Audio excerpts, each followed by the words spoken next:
Привет, друзья! Сегодня у нас с вами важный разбор. Прямо сейчас в Германии вступают в силу изменения, способные повлиять на ваши расходы или привычные жизненные планы. В этом выпуске мы с вами детально по пунктам проанализируем аж 12 ключевых реформ и новшеств, которые немецкое правительство Фридриха Мерца приготовило на сентябрь 2026 года. Нас с вами ждет масштабная перестройка сразу по нескольким направлениям. Начнем с политической арены, ведь грядут важные выборы сразу в четырех федеральных землях, а Бундестаг возвращается с летних каникул для принятия новых законов. Школьники снова садятся за парты, и это лишь начало, друзья мои. Дальше больше. Главный железнодорожный оператор Германии Deutsche Bahn вводит новые ограничения на распитие спиртных напитков на вокзалах, а для обычных покупателей в супермаркетах вступают в силу новые этикетки Европейского Союза против вводящей в заблуждение информации о товарах. Вдобавок, друзья мои, жители Германии сегодня ждет закрытие известного телешоу и старт фестиваля Oktoberfest. Досмотрите до конца, будет максимально полезно. Итак, друзья мои, давайте разбираться. На первый взгляд идея объединить все реформы в один, скажем так, осенний пакет выглядит вроде бы масштабно. И первое. Начнем с важного политического блока, который в первый же осенний месяц может изменить расстановку сил во всей Германии. Сентябрь превратится в насыщенный такой месяц голосований, способный преподнести новые сюрпризы правящей коалиции Фридриха Мерца. Уже буквально 6 сентября жители Саксонии-Анхальт полностью обновят состав своего земельного парламента. Следом за ними 13 сентября эстафету подхватит Нижняя Саксония, где пройдут местные коммунальные выборы. Ровно через неделю, 20 сентября, политическая ситуация получит новый, скажем так, импульс. Ведь на избирательные участки выйдут жители Мекленбург, Передней Померании, а также жители Берлина, которым предстоит сформировать новую палату представителей. В столичном регионе процедура будет выглядеть принципиально совершенно иначе, друзья мои, по сравнению с остальной частью Германии. Главное изменение в том, что власти впервые законодательно допустили к урнам подростков, да, друзья, подростков в возрасте 16 и 17 лет. Для юных, скажем так, избирателей это возможность напрямую повлиять на решение своего города. Кроме того, чиновники изменили сам процесс. Теперь и первый голос за конкретного человека, и второй за партийный список люди будут ставить внутри одного общего бланка бюллетеня. Дальше, друзья мои, второе крупное новшество бьет уже по старой и очень глубокой немецкой привычке. Распитие хмельных напитков в общественных пространствах долгое время оставалось визитной карточкой повседневной культуры всей Германии. Однако теперь привычное правило для любителей выпить на ходу постепенно ужесточают. Главный железнодорожный оператор страны Deutsche Bahn вводит запрет на употребление любого спиртного на отдельных пассажирских терминалах Германии. Сам процесс реформы разбит на несколько этапов, и под новые ограничения попадут около 5400 станций, а полноценная система заработает уже буквально к 15 октября.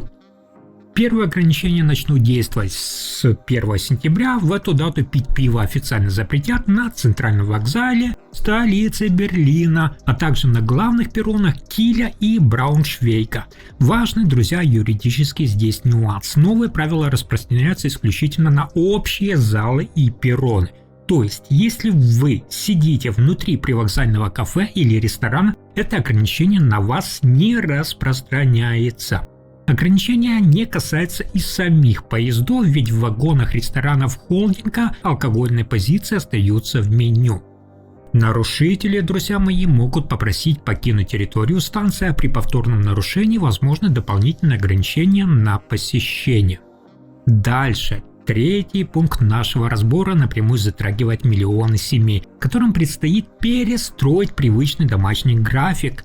В разных регионах Германии даты окончания летних каникул традиционно не совпадают, что ежегодно создает дополнительные нагрузки на дороги и вокзалы. Кстати, друзья мои, у огромного количества подростков учебный процесс уже вовсю идет полным ходом или стартует на исходе августа. Однако есть целая группа школьников, для которых полноценный возврат к урокам запланирован исключительно на начало осени. В Северном Рейне-Вестфалии праздничные линейки и первые занятия начнутся 2 сентября. А вот, друзья мои, внимание, жители Баден-Вюртемберга, придется отдыхать дольше, ведь там детей сядут за парты лишь 14 сентября. Финальную точку в этом затяжном каникулярном периоде поставит Бавария, где официальное возвращение в классы состоится аж 15 сентября. Подобная, скажем так, веерная система отпусков в Германии придумана специально, чтобы снизить пиковые нагрузки на транспортную систему, но родителям из-за этого приходится заранее учитывать разные даты при планировании совместных поездок. 4. Возвратимся вместе с вами, друзья мои, к большой политике Германии, которая напрямую влияет на экономические уже правила игры. Период летних каникул для народных избранников, то есть депутатов, известных в политических кругах как Зоммерпаузе, окончательно завершается. То есть депутаты немецкого парламента Бундестага возвращаются в залы заседаний на рабочей неделе, стартующей с 7 сентября. Осенняя сессия обещает стать напряженной и насыщенной, ведь на кону стоят реформы, способные повлиять на бюджет каждого домашнего хозяйства в Германии. Среди ключевых тем, которые вызовут серьезные дебаты, это масштабная перестройка всей пенсионной системы, о которой мы с вами так часто разговариваем, изменение тарифов медицинского страхования и фискальные налоговые маневры. Вдобавок ко всему, парламентарии будут вынуждены работать под высоким общественным вниманием, анализируя свежие итоги региональных голосований. Сентябрьские результаты выборов в землях покажут лидерам ведущих партий, насколько сильно у жителей Германии изменилось отношение к текущему экономическому курсу правительства Фридриха Мерца. И очевидно, что принятие новых законов этой осенью может превратиться в серьезную политическую борьбу между фракциями. Далее, 5 раздел нашего обзора посвящен климатическим изменениям, которые в Германии имеют под собой четкое юридическое и, я бы сказал, даже научное разделение. Для большинства жителей Германии привычная смена сезонов ассоциируется исключительно с первым днем осени по метеорологическому календарю, который наступает 1 сентября. Именно к этой дате коммунальные службы и энергетические концерны традиционно привязывают запуск отопительных систем и пересмотр коммунальных, тарифов. Однако, друзья мои, официально астрономическая осень начнется в регионах значительно позже. Ученые зафиксировали, что уникальный момент осеннего равнодействия выпадает на 23 сентября. В этот день продолжительность светлового дня, суток и ночи во всех уголках Германии станет практически одинаковой. Подобное разделение календарей часто пугает людей, но для немецкой бюрократии метеорологическая дата имеет особое значение, ведь по ней, друзья мои, синоптики подводят итоги летних температурных рекордов и дают долгосрочные прогнозы уже на зимний период, что напрямую, соответственно, влияет на планирование запасов газа внутри европейских хранилищ. 6, друзья мои, требует от вас предельной собранности, ведь в один из дней месяца на территории Германии раздастся оглушительный гул. Запаситесь терпением, поскольку 10 сентября во всех федеральных землях будет достаточно шумно. В эту дату Министерство внутренних дел проводит общенациональный день проверки систем экстренного оповещения населения. Государственные ведомства всех уровней объединят усилия, чтобы в 11:00 по местному времени запустить синхронный тест основных каналов связи. Звуковые и цифровые сигналы будут поступать через мобильные вышки по технологии сотового вещания Cell Broadcast. Паниковать все-таки не стоит, уведомления могут прийти прямо на экраны ваших смартфонов даже при выключенном звуке. Параллельно могут также сработать уличные сирены, включиться громкоговорители и экстренные прерывания эфира на радио. Отбой тестового оповещения «Внимание!» прозвучит примерно в 11 часов 45 минут. Власти преследуют практическую цель – это выявить слепые, скажем так, зоны, где связь не работает, чтобы в случае реальной или, скажем так, природной техногенной катастрофы в Германии не повторить ошибки, выявленные после прошлых наводнений. Седьмое изменение в Германии на сегодня принесет долгожданное облегчение уже тем, кто ежегодно ведет изнурительную борьбу с немецкой фискальной бюрократией. Да, друзья. С 1 сентября меняются правила работы специализированных союзов поддержки наемных работников по подоходному налогу. Отныне эти организации смогут защищать интересы своих участников в более широком спектре финансовых споров. Крупнейшие объединения по оказанию помощи в налоговых вопросах получают больше возможностей для работы в рамках установленных законом полномочий. В частности, друзья мои, чиновники отмечают прежний жесткий лимит на доходы, полученные гражданами от сдачи недвижимости в долгосрочную аренду или лизинг. Ранее именно из-за этого ограничения часть людей автоматически лишались права на консультации со стороны таких объединений. Теперь же этот барьер снят, и арендодатели тоже, друзья мои, смогут рассчитывать на соответствующую поддержку. Одновременно в силу вступает реформа из закона о налоговом консультировании, которая расширяет перечень ситуаций, когда квалифицированная помощь в Германии может предоставляться на льготных условиях.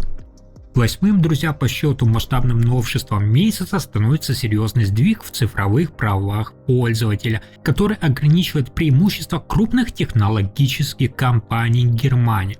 Уже 12 сентября наступает ключевой этап внедрения закона ЕС о данных. Отныне, внимание, мировые производители сложной электроники обязаны еще на стадии проектирования закладывать в архитектуру приборов доступ к системной информации. То есть покупатели получают больше контроля над логами и массивами сведений, которые собирают их подключенные гаджеты. Раньше эти пакеты информации во многих случаях хранились где? Внутри корпоративных серверов, а теперь умная бытовая техника с выходом в интернет, современные автомобили и промышленное оборудование должны предоставлять владельцу предусмотренный законом доступ к данным. Главная цель европейских регуляторов – это расширить права жителей Германии, то есть нас с вами, в отношении цифровых данных устройств и снизить зависимость от отдельных сервисных центров. Это позволит независимым мастерским в Германии предлагать дополнительные варианты ремонта и обслуживания, что потенциально может уменьшить расходы владельцев, то есть наши с вами. Девятый шаг с сентября перестраивает привычную систему информирования потребителей на прилавках торговых точек Германии. Уже начиная с 27 сентября розничные сети и крупные интернет-площадки в Германии обязаны наглядно уведомлять клиентов об их законных правах. Для этого, внимание, вводится специально унифицированная, скажем так, этикетка, содержащая четкие юридические правила о защите интересов покупателей. Государство обязывает бизнес открыто напоминать гражданам, что на территории всего Евросоюза на любую новую технику, одежду или гаджеты действует законная гарантия продолжительностью минимум 2 года. В повседневной жизни жители Германии часто забывают о своих правах, выбрасывая чеки или соглашаясь на платный сервис. К внедрению этих правил информирования уже активно готовятся даже крупнейшие коммерческие платформы, например, маркетплейсы торговой сети Otto или Zalando, перестраивая свои интерфейсы. Теперь, друзья, если в купленной вами вещи обнаружится заводской дефект, покупатель может потребовать бесплатный ремонт, а при нарушении прав потребителей магазины могут столкнуться с соответствующими требованиями.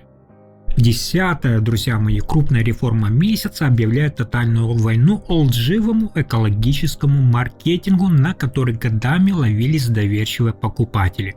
Начиная с 27 сентября на прилавках супермаркетов вступают в силу жесткие европейские директивы против так называемого гринвошинга.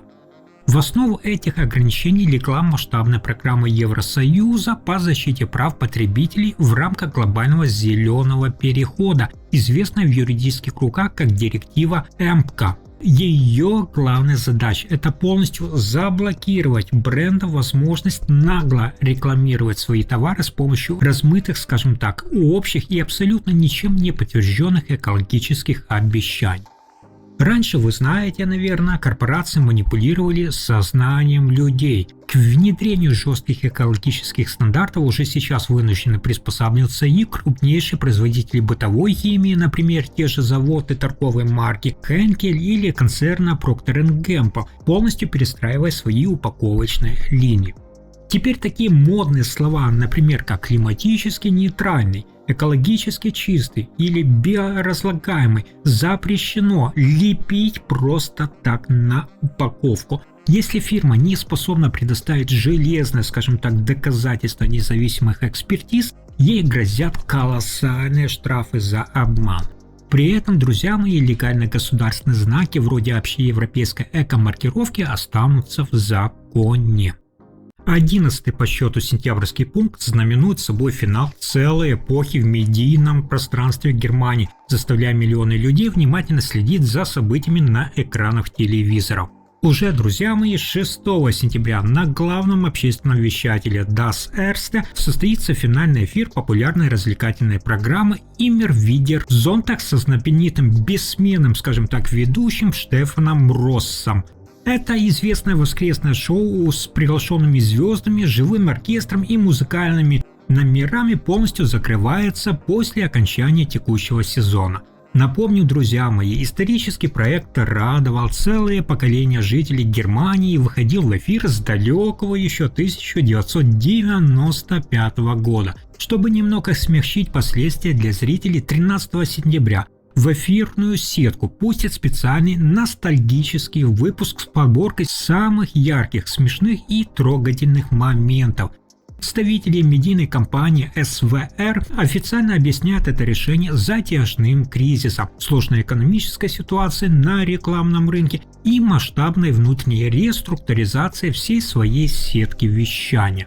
И, друзья мои, финальным 12-м аккордом сентябрьских перемен в Германии становится долгожданное начало одного из крупнейших народных праздников страны – Мюнхенский фестиваль Октоберфест, известный местным жителям как Винц, официально распахнет свои двери уже 19 сентября и будет проходить вплоть до 4 октября. Посетители снова смогут увидеть традиционные баварские платья, дирндли, кожаные шорты, леденхозеры и большие деревянные шатры на знаменитом лугу Терезиенвизе. Главной интригой, друзья мои, года для миллионов гостей фестиваля в Германии традиционно останется стоимость литровой кружки пива. Цены на Октоберфест уже утвердили, да, и посетителям вновь придется учитывать расходы. Однако психологический барьер устоял. Литр баварского пива обойдется в пределах от 14,8 евро до 15,9 евро. Самого высокого ожидаемого уровня не произошло, и планка, скажем так, в 16 евро за масс не была пробита. Дальше. Наиболее доступные по цене позиции будут представлены в музейном павильоне на Старой Винзе. В среднем удорожание составило около 30-50 центов по сравнению, друзья мои, с прошлогодними ценами. И удивительно, но ценовая лихорадка, скажем так, на мюнхенских лугах не обошла стороной даже тех, кто принципиально не употребляет спиртное. Освежающие безалкогольные позиции на Октоберфесте подорожали настолько, друзья мои, сильно, что их покупка превратилась, скажем так, в ощутимую статью расходов.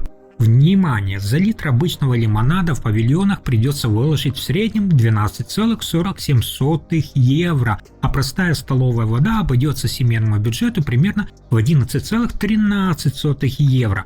В зависимости от ценовой политики владельцев конкретного шатра расценки на газировку колеблются в колоссальном диапазоне от 8 до почти 14 евро за литровую кружку. На этой аналитической ноте наш подробный обзор полностью завершен. Завтра я буду ждать, друзья мои, вас здесь же со свежей порцией самых честных, глубоких и полезных новостей о законах налоговики ваших деньгах в Германии. Если вам понравился сегодняшний выпуск про 12 ключевых сентябрьских изменений, запреты на вокзалах, налоговые льготы и баварские прайсы, обязательно подписывайтесь на канал, поставьте лайк и огромное спасибо за просмотр до самого конца.